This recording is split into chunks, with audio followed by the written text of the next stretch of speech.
Isang araw lang, binago ang buong Japan. Noong 1600, sa Sekigahara, nagbanggaan ang humigit sa 150,000 sundalo.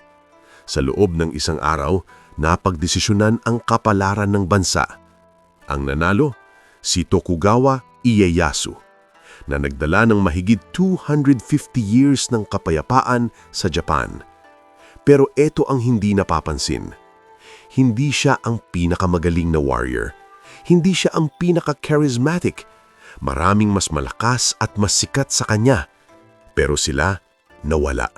Si Ieyasu, nanatili. Bakit?